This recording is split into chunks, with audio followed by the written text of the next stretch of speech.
Hello friends. आज मैं जो कहानी आपको सुनाने वाला हूँ उसका नाम है पंक्चुअलिटी। तो चलिए बिना देरी किए कहानी शुरू करते हैं। ये कहानी है मोंटी की लाइफ की। बचपन में हमेशा वो स्कूल लेट पहुँचता था। सब बच्चे टाइम से ही स्कूल पहुँच जाते थे और क्लास अटेंड करते थे, और मोंटी को कई बार देर से आने की वजह से क्लास में एंट्री नहीं मिलती थी। टीचर उसको क्लास से बाहर रहने को भी बोल देते थे। यहाँ तक कि एग्ज़ाम्स टाइम में भी उसको स्कूल देर से पहुँचने पर टीचर से डांट खानी पड़ती थी।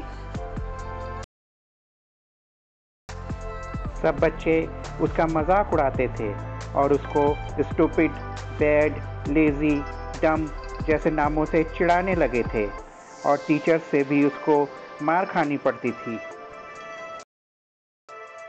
बड़ा होने पर वो कॉलेज भी देर से ही पहुंचता था, तो तब भी उसके प्रोफेसर्स उसको डांटते थे और उसके कान भी खींचते थे।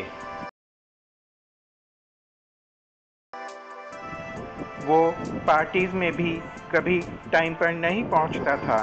उसके दोस्त उसको फ़ोन करते थे, तब भी वो हमेशा कोई ना कोई प्रॉब्लम में फंसा होने का रीज़न दे देता था। सब दोस्त उसकी इस आदत की वजह से उसका मजाक बनाते थे। किसी भी दोस्त को रेस्टोरेंट्स में लंच या डिनर का टाइम देकर भी कभी टाइम पर नहीं पहुंचता था, तो कुछ दोस्त उससे नाराज़ भी रहने लगे थे और उससे दूरी बनाने लगे थे। जॉब लगने पर भी टोनी ऑफिस हमेशा देर से ही पहुंचता था। कितनी भी इम्पोर्टेंट मीटिंग हो, वो कभी भी टाइम पर नहीं पहुंचता था। सब उसका वेट करते रहते थे। फिर वो बॉस से डांट भी खाता था। सब कलीग्स उसकी पीठ के पीछे उसके बारे में बातें करने लगे थे और उसका मजाक उड़ाने लगे थे। मोंटी की माँ भी रात रात भर घड़ी देखते हुए जागती रहती थी और मोंटी के वापस आने का वेट करती रहती थी।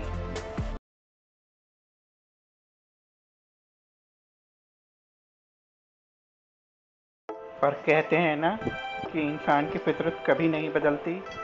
वो अपनी शादी के दिन भी देर से ही पहुंचा। उसकी दुल्हन ने उसके देर से आने पर उससे बहुत झगड़ा किया, पर किसी तरह उसकी शादी भी हो ही गई।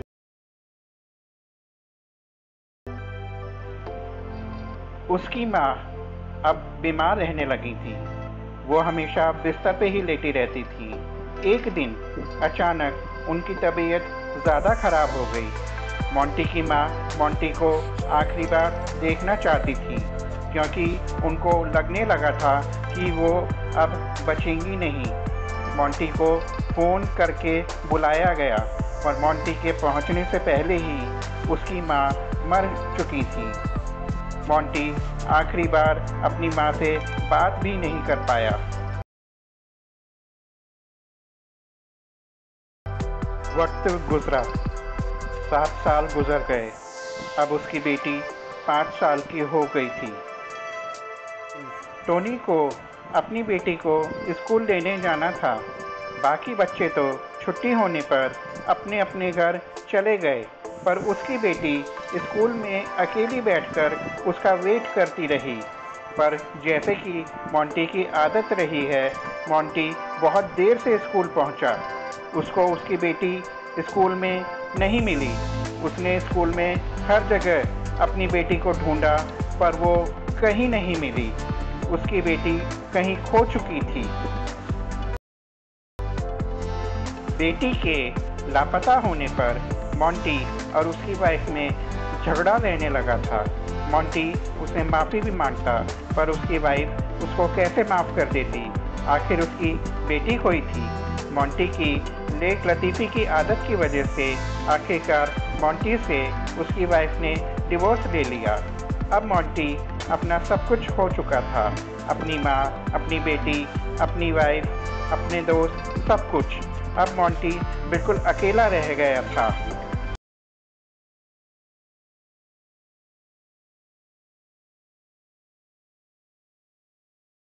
फ्रेंड्स, आपने देखा कि किस तरह सिर्फ अपनी एक बुरी आदत यानी हर जगह देर से पहुंचने की आदत की वजह से मोंटी ने अपनी पूरी लाइफ खराब कर दी।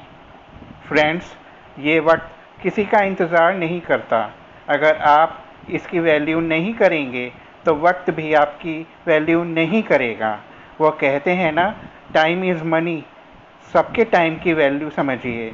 अगर आपने किसी को कहीं पर पहुंचने का टाइम दिया है तो टाइम पर पहुंचिए। सबको अपनी टाइम की कीमत होती है, उसको पहचानिए। Thank you.